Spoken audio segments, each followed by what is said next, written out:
tukyali mu programu ddala ekituufu kyekimu tukwira tooki mu mpapula z'amawulire n'ebintu ebirala byonna ebibiguddewo mu ggwanga era ng'olwaleero tooki yaffe tugikubyawo mu lumpapula lwa New Vision Sunday Vision yafulumanga ennaku z'omwezi 4 ne Vision ne New Vision yafulumye olunaku olwaleero leero mu tutambulidde nga tuli Kabaka sold Makerere land to government documents ne the gaps in the article about Makerere University Mengo wawe tutambulira mukyali kakati nga tunaba kuddayo ku nsonga eyo waliwo omukulu Amiri Sengendo ono omusajja wange omusajja omuyimbi mwagala nnyo bambi Amiri Sengendo tukutumiddeko nnyo Amiri Sengendo ebiseera ebimu bwembera mu ofisi yange nkerera ku lulimba lwe abeevumaganya emirimu oluyimba olwo lwagala nnyo oluyimba olwo yalukuba akyali mu picking guitarist kubanga buli lwenkera mu office ntuuka mu office sawa 10 dakiika 4 nenga matindo naye oluyimba lwa Amiri Sengendo lutwongera otunyweza tetwevumaganya mirimu ogwo gwe mulimu gwe nnina kati nduteekako ne lwongera okumpa amaanyi n'okuvuma okukola mu bubaka bwaweereza Amiri Sengendo agambye nti atumidde nnyo mukama we omusumba Augustine Yega ekitalia waliyo n'agamba ati waliyo TV waliyo TV era kati program wagiraba anadde okusindika message kakati n'agamba nti amutumidde nnyo ayagala nnyo ogenda omulaba naye oluyimba lw'endowooza olujjukiro lwa transport banne musondere mukulu Sengendo transport asobole okugendako ekitalya alabe ku mukama we n'omukyala Anina Nyonga naye aweereza omubaka wano naga nti we bali kuweereza mukulu Mayanja neyanziza nnyo maama wange maama wo Anina Nyonga ye muto wa Namirimu agalamidde ekakakala naggalama tugende tuddeyo tukomye nga tubadde ku ttaka ly'e Makerere ne kiki Buganda Land Board ogirungamiza otya kati waliwo wano ku kantu kano ku lupapula luno lwafuluma Sunday Vision wa wiiki ewedde agamba nti nno ng'ennaku z'omwezi 4 April omwaka ogwedde Makerere University Vice Chancellor Barnabas Nwangwe yasisinkana maama Najjinda the Queen of Buganda wamu n'omulangira David Wasajja ku nsonga za Buganda mu bbaluwa gye bawandikira Katikkiro wa Buganda owekitiibwa Charles Peter Mayiga ng'ennaku z'omwezi 17 June omwaka ogwedde akati nga boogera ku nsisinkano na Wangwe akati mu meeting eno kyakkirizibwa nti nno ettaka baali bakkiriziganyizza okuwaanyisa ettaka ery'e Makindye naye Katikkiro n'agamba nti nno ekyo kyali kisoboka okuwaanyisa ettaka lino erya Makerere University babaweemuka eka kanaakamu bo batwale acres 14 eziri e Makindye akati baddemu ne wandiika Charles Peter Mayiga ng'ennaku z'omwezi 24 January omwaka guno Mayiga n'agamba nti nno oluvannyuma lw'okumala okwebuuza ku bekikwatibwako n'ebitongole ebyenjawulo mu Bwakabaka bwa Buganda bakkiriza okukola swap deal eno bawaanyise ettaka oluvannyuma okukizuula nti nno ettaka lya Makerere lyali libalirwamu obuwumbi 2.5 ate nga ery'e Makindye buli eka bagibalamu obukadde 8 akati amawulire agava e Makerere gategeeza nti nno abamu ku ba council officials baagaana ofe eno nga bagamba nti nno Makerere Investment Development Committee erina enteekateeka ez'okulaakulanya ettaka ly'e Makindye kaakati eyo nga tuvuddeyo ndowooza kirage aba Makerere council baali bagezi ne bagaana akati bakuleetedde bano bwe basisinkana aba Buganda Land Board bano ab'olupapula luno lwa The Vision omwogezi wa Buganda Land Board Joseph Kimbowa yagana okubaako kyayogera ku nsonga eno ng'agamba bwakyayitegereza biwandiiko bino balabe akati yatuma omwogezi wa Makerere University Dr. Muhammad Kigundu naye yagana okubaako kyayogera ku nsonga eno eyafuluma mu Vision eyafuluma ku Sunday kaakati ne bajja ne bagamba nti nno Makerere University ekitongole kya Kampala Capital City Authority kyagana okugiwa plan ey'okugaziya ettendekero eryo oluvannyuma lw'okuba nti nno gavumenti ya Norway yali ereese ssente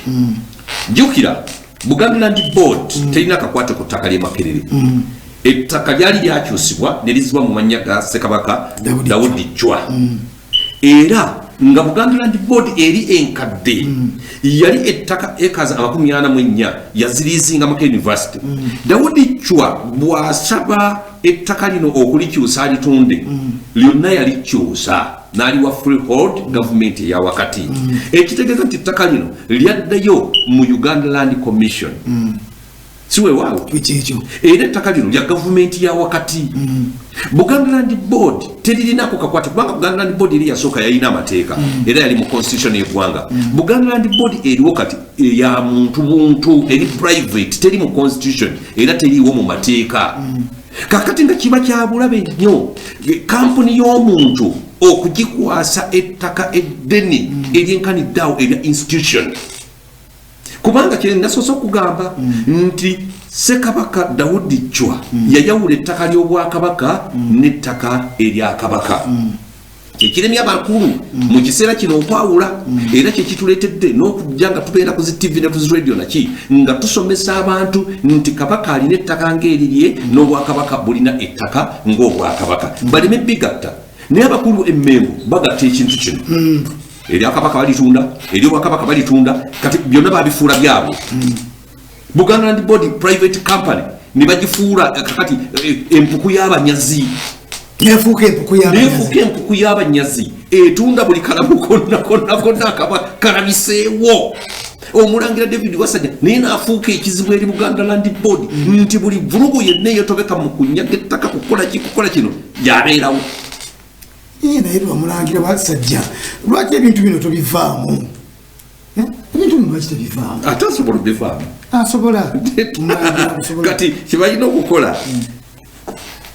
Charles Peter Mayiga Katikkiro wa Buganda yandibadde ateekateeka ensonga eno naye nga bwe nakugamba luli mu programu eyaggwa nti emmenga abakulu bali okukola ssente tebakyawabula kubanga omuntu ayagala Obuganda n'obwakabaka bwe yandibadde atunze abakulu amaganga nti ensonga zino muzikwata empola ensonga eno eri bweti naye Katikkiro okuva lwe yasolooza ettofwaali nze simulabangako mu bantu ng'akomyewo okutugamba nti abangi nti kino ne kino oba tukole bwe tuti obwakabaka bubeere bwe buti nga bwe yali omusaale mu kusolooza ettofwaali kubanga ffenna twamuwagira mu ttofwaali era twasanyuka nnyo olw'okuba nti yali akulaakulanya Buganda ku sipiidi eyawaggulu n'ensonga zino aziyingiremu aleme kutya kubanga ye atya nti bw'anaaziyingiramu kabaka enkya ng'akola lishafo ng'amugjawo ng'olumugaati guggwa nedda tugumire lishafo naye mubeere ku mazima zekyokola nayagala nnyo Katikkiro Muliika Dani Muliika yali musajja yayibiriranga ku magulu ge n'ayogerera Obuganda ekintu kye bulina okukola era bintu bingi nnyo byatuzibula amaaso mu biseera bye n'olwensonga eyo ffe tulowooza tino ettaka ly'e Makerere Buganda Land Board eryesonyiwe waze kukubirawo obwerufu kubanga ebiwandiiko biibino weebiri ate nga tujja tufuna kati ate twakafa mu muvuyo gw'emutungo Katonda akyatugize kubanga munnange Dr. Kasasa musajja Muganda ebintu ajja bikwata mu ngeri ya kintu kikulu naye gwe omanyi bw'onyigiriza ennyo ennyindo ogizaaza emize emibi kakati omusajja twagala tumuwumbewumbe tumukwate empola kwegamba kakale eri gye yeregedde ku biliyoni 14 ate akendeezeeko kakati tukyalimu ate laba tabu ya biliyoni 14 za Dr. Kasasa ate gavumenti eya wakati eno ne Makerere University kenekuba ebitu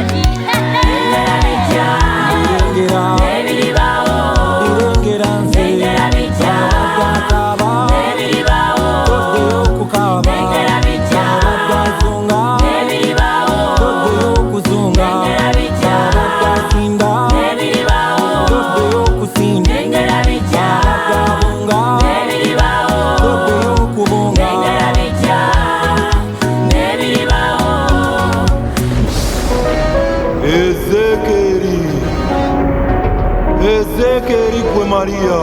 wanji sembera wano mwana wa zuna mukama wange kakkanako wansi kubanga ekifo ky'olimu kitukuvu ndikutaka ssebo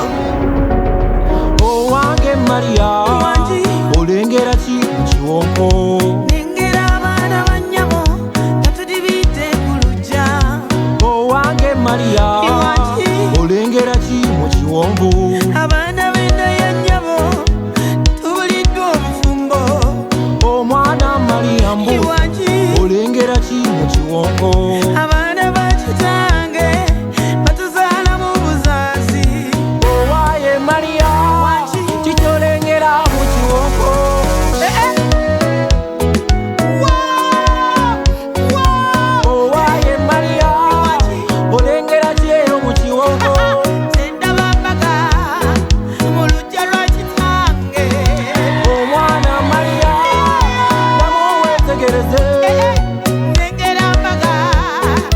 tukomyewo nate nga tukyali ku nsonga y'emu ey'ettaka Buganda Land Board vulugu ali mu Buganda Land Board tumuba mu tochi twabaye nti twetaasa tukyanga Obuganda kuba tubadde nti twakava mu bilioni emeka 14 kakati ate bwe tunagattako ebintu ebirala tujja kwekanga nga tutusigazaawo kantu konna nga tukyagenda mu maaso afande Kabuye nkolamusizza nnyo lubaka mbufunye webale nnyo webale ddala kubanga olaba ABS television egenda mu maaso kakati ye Peter Mulira agamba nti nno mu vision afulumya olunaku olwaliro Peter Mulira agamba nti nno waaliwo gaapu nnene mu story yafuluma ku lunaku mu Sunday Vision nga Mulira ye agamba nti nno okulega nti nno Ssekabaka Daudi Chwa yafuna pound 1,500 nti nno nga zino yaziwa gavumenti ey'abazungu yazimuwa nti n'ekyo mbu yali atunda freehold ey'emyaka 99 akati ebintu bino byonna bigenda mu maaso wakati nno era kusomwezi 6 May mwaka gw'okunena waliwo bagamba nti nno obuguzi buno bwe bwagenda mu maaso era bwagenda mu maaso ngenda kusomwezi 6 May mwaka gw'okunena era Kabaka n'atunda ettaka lye Kabaka n'atunda ettaka lye so si Buganda Land Board n'etunda ettaka lyayo kakati kiba kitegeeza ettaka lino lya Ssekabaka Edward Mutesa Ssekabaka Daudi Chwa ne abalangira n'abambejja abava mu ye n'abazzukulu kakati naawe wegambidde nti mulangira wasajja bwaba ekyamukola obubi kutwala maama n'abagereka yagendayo ng'omuzu njagala okubuulira nti ettaka erisinga lyonna Daudi Chwa yaliwa omulangira Mawanda nga nalino mweliri lino yalitunda tirimu naye ettaka erisinga eryali lya Daudi Chwa kyovola nti abazzukulu ba Daudi Chwa bavaayo nnyo ne bakugulana n'Obwakabaka bwa Buganda ne Buganda Land Board ku ttaka lyabwe kubanga ettaka erisinga Ssekabaka Daudi Chwa yaliwa omulangira Mawanda okuli n'ettaka ly'Erubowa eryo ly'owulira Buganda Land Board lyeyagala gavumenti egiwemu ssente nga bazzukulu ba Daudi Chwa wamu n'ettaka ly'ewa Bakuli nga baga nti nedda lino ettaka lyaffe Buganda Land Board terivunanyizibwako ate ne Ssekabaka Edward Mutesa teryali lirye wabula lyali lya taata waffe Mawanda nga jjajjaffe Daudi Chwa ye yali muwa n'olwensonga eyo omulangira David Wasajja talina bw'ayingira mu kintu kino bano singa libadde nga abazzukulu ba Daudi Chwa abaana be bayingidde mu kintu kino awo sande badde buzibu naye omusajja amanyiddwa mu miviyo gy'Obwakabaka bwa Buganda mu ttaka lya Buganda bw'abanga yakulembeddemu ekintu kino tuteekwa okuteekawo embwa eziwunyiriza ennyo zirondoole kiki ekigendererwa ekiri mu kino ate ekizibu ne Katikkiro wa Buganda ow'ekitiibwa Charles Peter Mayiga ate n'atawabula ate nga munnamateeka ekyo kyekisinga okutuluma kubanga Katikkiro wa Buganda bw'abanga munnamateeka yandibadde awabula ensonga zino kubanga bo basoma ebyafaayo bannamateeka basinga kusoma byafaayo Bayibuli history Peter Mulira munnamateeka era naye yakirambise nti ettaka lino bwe liggwako liize y'emyaka 99 mbu liddayo ewa nannyiniryo ne properties eziriko singa nannyiniryo abatalina interest ey'okuliniwalinga freehold yeyo kakati ffe kyetugamba Peter Mulira weebale atangaza bulungi naye bwe liba liddayo lidda luddawa ani ettaka lino bulinga ebugundi eweddeko liddayo eyalitunda Daudi Chwa ebyobugagga bye yabirekera ani yabirekera abaana be n'abazzukulu yabirekera omulangira Mawanda kubanga bwe yali ebisinga obungi yabirekera omulangira Mawanda ekitegeeza kubanga nze bwino muyina yagamba nti no Ssekabaka Edward Mutesa atwale ettaka eriri niri Obwakabaka kubanga Mutesa bamuwa mayiro abiri nga y'omuntu kwe yatunda ettaka ly'emutungo kubanga bwe bamubuuza Bungereza oyina ki kyosobola okutunda okukubeezawo yagamba nti nina ettaka mayiro 20 lyampeebwa ng'omuntu era yalitunda ng'omuntu abasajja abo baali balungi nnyo bannange nze nebaza abasajja bakabaka bafu abo abaasooka baali balambulukufu Ssekabaka Sir Edward Mutesa yali asobola okugamba nti nina ettaka egindi n'ateekamu n'erya Buganda. No, never. Teyateekamu ttaka lya Buganda. Yayogera mayiro 20 z'alina ye ng'omuntu era ng'agamba nti ettaka lino lyampeebwa buweebwa. Daudi Chwa bwe yali atunda ettaka ly'e Makerere yagamba nti njagala Buganda Land Board ennyambe mu biseera bye yali mu mateeka tuwanyise ettaka ly'Obwakabaka buno lino ery'e Makerere kubanga lina crisis ya ssente. Banzikirize nditunde nze nkyuse eryange eddala ndizze mu Bwakabaka bwa Buganda. Olaba abasajja baali balambula okufu songa yalina obuyinza bonna obugamba nti ntuzeewo naye yamanya nti ettaka lya Bwakabaka weebale nnyo si lyange ng'omuntu era mbadde tunda ntuuza opya ettaka lya Buganda. Ne Ssekabaka Sir Edward Mutesa bwe yali atunda ettaka ly'e Mutungo Dr. Kasasa lye baagula yatunda lirye teyagamba nti teyatunda lya Bwakabaka. Olaba abasajja abo baali balambulukufu ku mulembe guno tukoze tutya ery'Obwakabaka balitunda ery'obwannannyini balitunda kati Buganda eweddewo. Nina akantu kaba kali mu firimu bagiyita amazima ameekusifu amazima makweke agagamba nti wano mu Buganda bw'otunda ettaka oba bw'otunda ettaka lyo oba otuuse okuba omugwira mu nsi yo. Ndowooza abafirimu bawandiisi ba firimu nabo balengerera wala akantu ako omuwandiisi yagamba nti bw'otunda ettaka oba neweetundako ettaka oba otuuse okuba omugwira mu nsi yo bannange bwe tunaatunda ettaka lyaffe lyonna ne liggwawo tetugenda kuba abagwira mu nsi yaffe. ate ekyo kiriko okubuuza twafuuka dde abagwira kaakati olowooza lwaki ensonga zino zonna zijja abantu batandika okubamu ebituli bwedwa okuba mu Buganda ebituli kubanga ettaka litundiddwa liweddewo kaakati ate mwagala mumaze oditunda muliguziza ate mwagala okgendayo ate mulisikeyo kaakati awo we wali obulwa omukopi n'alwanagana n'omulangira okukakananga omukopi ameza omulangira kakati awo ne tuswala ng'Abaganda Obuganda ne buswala bannange akantu ako tukaddire ndi ettaka kano ke tusigazza tukakuume Obuganda wawulidde byagudde e Masaka. E Masaka Ssaabasajja Kabaka wa Buganda badde agenda kulambula essaza lye ery'e Buddu era nga bamuzimbidde olubiri babadde agenda okusulamu naye ettaka ne gavumenti ya Uganda mu kitongole kyayo eky'ebyamakomera ettaka bagamba lyabo kati ettaka babadde balisimbyeko olusuku lwa Maama Nnabagereka nga bazimbyeko n'olubiri olw'emmuli Ssaabasajja mwe yabadde agenda okusula naye coronavirus wejjidde olubiri lwonna baalumenye ebitooke babisigudde babisaayesaaye bagamba nti ettaka lya komera. Kati twakiraba kaakati ebyo byonna tebyandibaddewo kuba kati n'omukyamu wajja okujjira akayandi nti Kampala oba Mengo ekutudde Obwakabaka bwa Buganda oba siko ekutudde gavumenti ya Buganda nti oli ejjakayandirewo agambye nti awofi era tubagula bwegwe kubanga twetunze n'ekirala tetukyayina bwesige mu bakulembeze baffe naddala ku nsonga z'ebyettaka kati oli bwajja n'akayanira awo n'agamba nti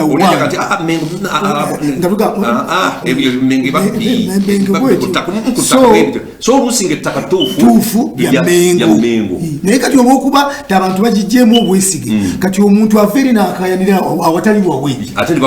bamuwagira kaakati Ssaabasajja baddawo yange nange byagambye olusuku lwa Maama Nnabagereka lwasaayiddwa olubiri lwa Ssaabasajja lwamenyeddwa ng'abekomera bagamba nti ettaka lyabwe kati awo nawe wagenda kuvaawo ate nga tuyinza kugamba nti si lyabwe okusinziira ku bizze bibeerawo era nze bwe nasomye sitori yabadde mu bukedde ku Sande nagisomye nga bulina ettaka lya komera okusinzira ku vulugu gwe tuzze tulaba mu nnyumba y'ebuziga eya Dr. Kasasa ku ttaka ly'e Mutungo erya Dr. Kasasa kati ku ttaka ly'e Makerere ate nga luwo n'abalala bangi abasirise wano Kidaga Musa yagamba nti newaabwe wali omukyala yalina acres 5 ne bamusalako acres 3 bagenda muwa kyapa mu ngalo ekyapa tebakimuwadde ate ne liba litunze abantu bazimbyeko kakati olwokuba nti abantu balina ennaku balina obulumi abantu mudda bandiyekolamu omulimu kati atenze bweraliikirivu bwendabyewo bwe bantu abo buli muntu agenda kutandika okuvaayo nti wano ttaka lyange nze ngambe nti tugenda kati okubeera abagwira mu nsi yaffe kubanga tetukyalina kyetulina ate nekyokubiri nze nsaba Ssaabasajja akkirize asiime tetumulagira naye tusaba asiime Omulangira David Wasajja amugye mu kitongole kya Buganda Land Board bw'abanga wakutereeza ensonga z'ebyettaka kubanga interests ze zirabisenga sizakulumirwa Baganda na Buganda zirumirwa ye ng'omuntu ne banne bakwatagana nabo mu nsonga z'ebyettaka naye singa abadde alumirwa Buganda n'Abaganda yandibadde tawanuuza bintu bituleetera bizibu kakati bw'otunulira bilioni 14 Dr. Kasasa ze yasabye zigenda kuvaawo ate ng'okukola okujulira balina okuteekayo 50% ku ssente ezo bilioni 7 omulanga gwaffe baaga baguwulidde ne bagatana by'okujulira ne babifaako ate okujulira nti omulamuzi yasoose n'abagoba n'abagamba balidda mu meeyi with notice yabagambye bateekeyo okwewozaako kwabwe ennaku z'omwezi 8 Meeyi oludda lwa Kasasa luteekeyo lwaki tebagala bano bajulire ne bano bateekeyo lwaki baagala bajulire kati bateekeyo ng'ennaku z'omwezi 8 then ensala bali bawa notice zirina n'okutwala emyaka emeka notice naye Kasasa aliba teyatugwadda mu bulamu lwakuba musajja Muganda ni bwaba Muganda senga teri musajja Muganda omaziga muzeeyo omanyi omuzeeyo okutuuka okuvaamu ezziga kiba kitegeeza nti alumiddwa nnyo Dr. Kasasa simanyi gyabeera kutumiddeko nnyo naye nkukulisa okuwangula omusango kwagaliza gendo jjanja obulwadde agenda bamujjanjabe ne gavumenti ya wakati emuwe ssente ze ne gavumenti ya wakati emuwe ssente zo nga tumaliriza programu njagala okwebaza abalaba ABS TV mwenna n'okukubira omulanga abakulembeze mu ttendekero ekkulu erya Makerere University kyekakasa nti muli baprofesa abakola research abakola buli kimu ekyengeri ezitali zimu okujjako nga nammwe muli mu lukwe olw'okulya ssente ku ttaka lino ery'e Makerere mukole research nga ffenna bwe tukola research mufune ebiwandiiko byebiri mu archive mu ggwanga erya Bungereza bino byonna documents gyeziri era gyengendo zijja mu archive ya Bungereza singa tabadde coronavirus zandibadde zaatuukana dda nga nazitwalayo dda ne basatisfyinga ne tujja ne tulaba kiki n'olwensonga eyo muli bayivu muli ba professors mulina zi PhD akantu kana akatono lwaki kabalimu okukola ku research mukole research ettaka lya Makerere University lino kumala gagenda bwerityo oba kale ligenze nerigende mu mikono emituufu muteese n'abantu abatuufu abasandidde okuteesa nabo ku ttaka lino so si David Wasajja ne Maama Nabagereka abo tebalina nsonga zonna zibakwatako ku ttaka lya Makerere University gwe mulanga gwange tujja kwongera okukola research n'okubaleetera ebintu ate twebaza ne New Vision omwana ono musasi wa mawulirani Charles yituli etuki webale kola research naffe tujja kuyambako tujja kukola research tujja kubalaga ekituufu ddala kiki oba mmengo naye evaayo nayo ne documents ejji tutuule wano naffe tutuule wano tukubaganye ebirowoozo buli omu aggyeyo buyino eggwanga libeere ettangaavu Buganda ebeere enjerufu nga Katikkiro waffe bwe yatugamba Charles Peter Mayiga yaleeta obwerufu mutofaali Katikkiro yali mwerufu era naye mu nsonga z'ettaka Katikkiro aganye ajja kweruka simanyi lwaki n'obwerufu yandibadde abuleeta waawo obadde olaba programu ddala ekituufu kyeki mabega wa kamera tubadde n'omuvubuka embula kalevu Lawrence Kirabira nga mu control room eriyo omukulu Regan Ntale na Atlas Taylor bali mu control room okubatuusaako ekifaananyi ekirungi ekyo kyobadde olaba tusinkane olwokutaano olujja ne tubakubiriza mwekuume coronavirus kibuka kya bulabe ate kitta era gyekiri towakana tugondera amateeka agabakulu tugondera amateeka era nza president kuluno baba namuwadde credit akoze omulimu gw'amaanyi president akoze omulimu gw'amaanyi nnyo kubanga nali likidde nti bannange obwana bwange ngenda kubulekawa ate bulemera kuziikako kwegamba ennaku yano naye president tukwebaza president Museveni musinga bulungi ensonga eno sooka ogibaze president okutta ensonga eno ya kintu kikulu omwebazizza ate nze nemwebaze naye tuvumirira abakulu mu ofiisi ya ssabaminisita w'eggwanga abayagadde ensonga ya coronavirus okugifunamu ssente babadde bafiisa obuwumbi 2 ku bijanjalo n'obuwunga president yabadde agenda okugabira eggwanga biibino wano tujja bikonako olulala omwami Joel Wanjala Christine Gawatudde Kintu Martin Owoli ne Lutimba bebakutte kale bakwatiddwa musibe bulungi mweraba